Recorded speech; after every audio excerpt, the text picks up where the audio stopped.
The end is near, the pain is over. Big Show's title reign is 3 days away from collapse. Welcome back to Fog Wrestling. It's almost over. 3 days too many, if you ask me. Yes, it's a painful 72 hours, but hey, it's almost done. It's the last show we've got him on till the pay-per-view. It's almost time for a beautiful bald man by the name of Kurt Angle to hoover that belt off the Big Show. And I don't care what help he needs, man. If he needs Brock Lesnar or Paul Heyman to screw Big Show, the second screw job in a month for Big Paul, I'll take it every day of the week. Because, I mean, you look at, compare the reigns, compare Michaels and Big Show. Why do these guys get the same amount of time with the belt? Stewart's inquiry into that, I think. There seriously needs to be a Stewart's inquiry into the Big Show. I mean, this guy is the doubles. I mean, it's not even a double singlet. What is it? I mean, and his wee tacky brown. It's like a brown wife beater with fucking jeans or something, brown jeans, or it's a shite attire. No, it really is. But before we get into Big Show, we need to kick off with a recap of the lesbian angle that ended Smackdown last week. We had Dawn Marie and Tori Wilson at the hotel room. Was it 528? I think it might have been 528. But what happened in that room, we're going to have to find out at Armageddon. But we have Rikishi taking on B2, B squared, whatever nickname you prefer for this kid. And he defeats Rikishi after Cena. It's a fucking grown man. It's Bill Buchanan. Well, anyone that dresses like this, I'm referring to them as kid. Alright? John Cena, though, knocks Rikishi out with a chain. Why can't Cena pick up the victory? Yeah, this is a big win. Why is B2 winning? I wouldn't even expect John Cena to get a victory over Rikishi, never mind B2. Yeah, so why... I don't get B squared. Like, I get it. I mean, does it get more heat on Cena? Like, him using the weapon? But, I mean, if you're not going to utilise B2 or B squared, you may as well use Cena, no? I would have gave the win to Cena. I questioned it at the time. Cena wasn't in the match, so... He wasn't in the match, but his chain sure as hell was. Tori Wilson arrives at the arena, and then the makeup girl tells us that Dawn Marie has been spreading some nasty rumours about her. It's almost like Tori Wilson completely forgot there was a cameraman in the room with her. Well, that doesn't really matter. I mean, if she's spreading rumours, she doesn't need a camera. Very true, but we have big Brock Lesnar backstage, signing, well, I say backstage, I don't know, was it in this arena? He was signing autographs wherever he was, and Kurt Angle approaches him. Brock looks up, and he doesn't see a Make-A-Wish kid, he sees the Olympic gold medalist, Kurt Angle. He says, "Can I talk to you, Brock, for 5 minutes? If I can get your suspension lifted, can you help me defeat the Big Show?"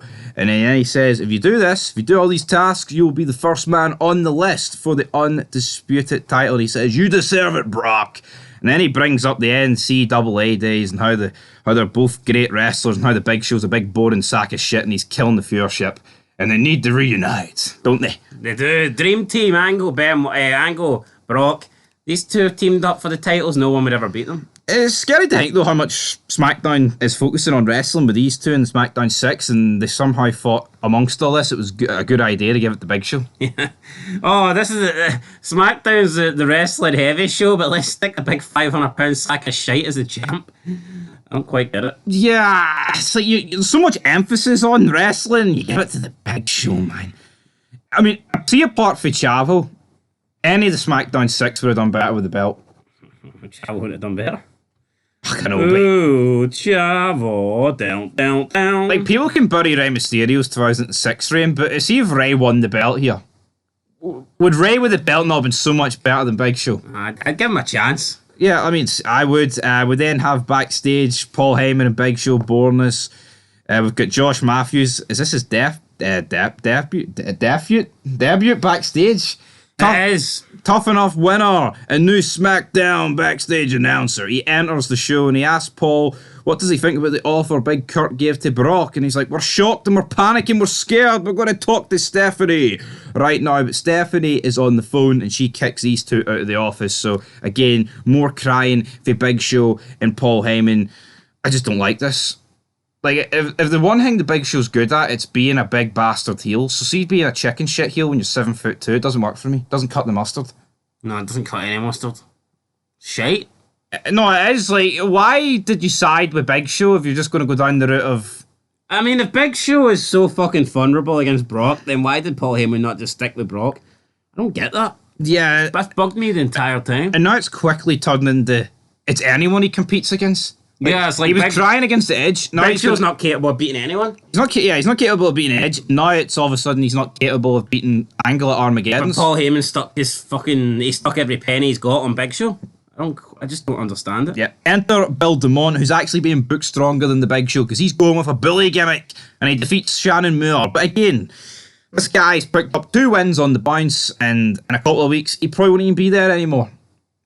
No, but you know what? Why not? Give him a couple of wins. He hits a good moonsault, so good enough for me. Yeah, Paul Heyman and Big Show then enter Stephanie McMahon's office again. She's like, I cannot wait about Scott Steiner signing the contract tonight.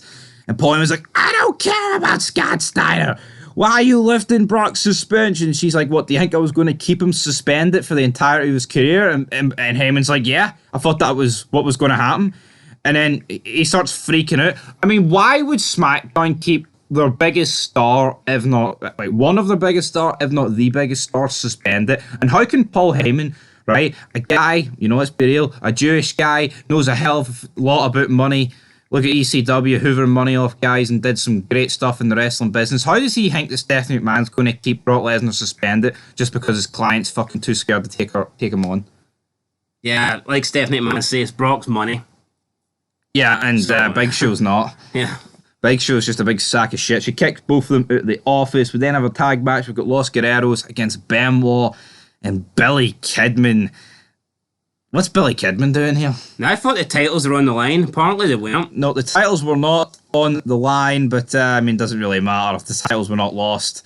The Crippler Crossface was given on Chavo from Benoit, and then Eddie pinned Kidman at the same time, but yeah, no one really noticed the other thing. And he used the second rope. Because we lie, we cheat, we steal, and it's all over. Because these guys have won, so no titles on the line. What do you make the Guerreros title reign? Not leaving much for me. No, it's not doing much. It's been a bit crap. It has been a bit crap. Now, and Benoit just feels like a jobber that Angle's been pushed to the main event scene. Now he's tagging with Billy Kidman. Yeah, where did it all go wrong for Benoit? Billy Kidman, man, seriously, what's going on? We then have a backstage segment between Tori Wilson and Dawn Marie, and she says, whoa, what happened last week was between the two of us. How can you be spreading all these rumours? Dawn Marie says, everything I have said has actually happened. I'm not making anything up. She then tells Dawn Marie to get dressed and go out to the ring and publicly call off the wedding. Al, you're not allowed to go through with the wedding. So Dawn Marie gets changed. Well, not really changed. She just goes out there and tells Al that some things have to be heard and that everything you heard about her and Tori last week was true. And Al, we're not calling off the wedding, damn it. Al's like, I still want to marry you. Why is Tori Wilson so hell-bent on getting this wedding called off? Well, I think she realises that Dawn couldn't possibly love her father and that she just wants the money, and maybe long term she's trying to protect her father, or I don't know, save her own inheritance money. I don't quite know. I mean, Dawn Marie hasn't really done anything to show that she doesn't like Al. I think it would make more sense if we were seeing Dawn Marie hanging around with other men and Tori was like, you're taking my dad for a fool. But so far, we haven't really seen Dawn Marie do anything like that. No, we haven't. Now, the only real reason that Tori Wilson would have for being against this at the moment would just be the age. But, I mean, look at Jerry the fucking King Lawler. The king of the age gap. He's in the big age gap, so... I mean, I don't know. I think it would be a bit more justified if Dawn Marie was messing Al around, but we haven't really seen that. I guess you could argue that we've maybe seen it with her trying to get with Tori, but Dawn Marie, though, she starts screaming with excitement. She's like, yes, Al, I will marry you. She's like, that bitch Tori wanted to call off the win, but we're not doing it. Tori then runs down, starts attacking Dawn. Al tries to pull his daughter off. Tori then shoves him. Was this signs of, the stress-induced heart attack that's going to come in a few weeks' time? Probably. Dawn Marie then runs up the ramp with Al. They're going to escape, but then she grabs the mic as Tori's being held back by like 2 referees, because guess what? In 2002, you didn't need 40 men to hold back 2 women. And she says, at Armageddon, I'm going to release the footage from the hotel last week as Tori Wilson cries. We then cut the commercial. Then we cut back, and Michael Cole's like, this is what happened during the break, and it's just Tori Wilson fucking mental breakdown. So yeah. Cole thought that was brilliant. But I'll tell you it was brilliant. Little Guido Nunzio makes his debut in the next match. We've got Crash Holly against Jamie Noble. Nunzio runs out in like this. It almost looks like a member of the family on the NXT. Just a fully white attire. Looks like a member of the Backstreet Boys.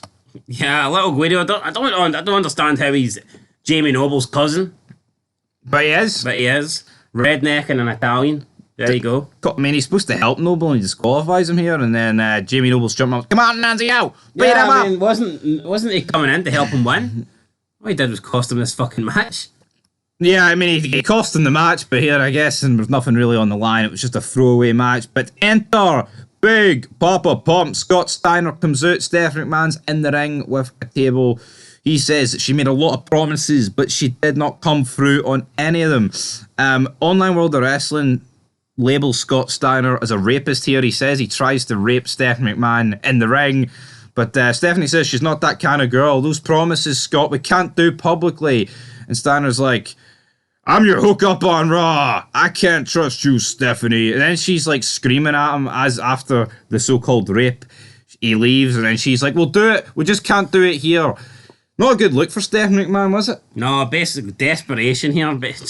But Scott Steiner wasn't interested. He wanted it right now or never, and Stephanie basically chose never. So Scott Steiner was like, right, well, screw you. You ain't going to give me what I want. You ain't going to screw me. I'm going to screw you, essentially. I'm going to go to Monday Night Raw. Then Bischoff came out on top of the stage. He laughed. Stephanie threw some chairs around, not happy that she lost out on the signature. A Big Papa Pump. I don't think we really needed Bischoff to come out here. I think the point... Like, imagine actually... If he said he's going to sign for Raw, then he's going to sign for Raw. We don't need Bischoff to come out to confirm that. Yeah, I know, but imagine the amount of effort it takes to fly Bischoff out there. Yeah. Just to come out here and laugh and clap at Stephanie. I know. Commitment, like... No, we always big up, like, oh, back in the day, they stuck to the brand split, and I think this feud, you have appeared on both shows, but, like, I mean, I think it's just time to not do it anymore. There was no need for this, man. Come on. I mean, once he announces that's him on Raw, he's signed by Raw, Bischoff does not need to come out. But update on Ray, looks like, the kayfabe injury to Albert, they're just using it as Ray's time off. He's got knee surgery and he's going through rehabilitation. So SmackDown 6 is down to the SmackDown 5, and then soon with Edge's injury, it'll be 4. 6 becomes 4. 6 becomes 4. Edge then, he talks backstage about Rey Mysterio and his knee and how he's going to be out, and he's like, yes, I'm looking forward though to getting revenge at Armageddon, and A-Train's got a match at Armageddon. How did this happen? Fucking A-Train on the Armageddon card. I'm sorry, right? I would rather risk Edge as the champ as put Albert in a fucking pay-per-view match. Just seems so unfair. I mean, the guy's picked up 2 wins. It's not like he's had a decent run. He's had this. It's a way like putting Build Them Up on Armageddon. I just don't agree with it. No, that's what it's literally like, though. I mean, come on. You can repackage Albert as A-Train, but at the end of the day, there's no hype train for him, man. He's garbage. I know Batista, right, is getting put on the show, but at least, like, Batista has been getting built up for a while now, and he's got the Ric Flair thing with him as well, and like the whole Ric Flair managing him thing, and Ric Flair seeing something in him. It's got that element. A-Train just doesn't really... Andy's fresh. Right, Batista's fresh. I guess A-Train is kind of fresh, like, 'cause we haven't seen him in over a year, but whatever. We've seen him before, that's my point. Well, we're seeing him again. Big main event. Kurt Angle Edge versus Big Show and A-Train. And it was a win for Big Show and A-Train. Kurt Angle chokeslammed in the middle of the ring, essentially a 2-on-1 match. Edge got taken out due to the injury to his knee. Angle had to go it alone, but he couldn't overcome the odds. I mean, it was Angle pretty much against, 840 pounds here, so he tried, but it didn't work. After the end, Albert hit Kurt Angle with a backbreaker, and we just had Kurt Angle laying flat out in the ring with Big Show and Albert celebrating. So Albert gets the last laugh before the big pay-per-view? Like Albert? Yeah, not even Big Show. Big Show can't even... I mean, comparing to a pattern on Raw, Kurt Angle, gets battered, so therefore he's going to win the match. That's the only positive I'll take out of this. But, I mean, Albert gets the last move in.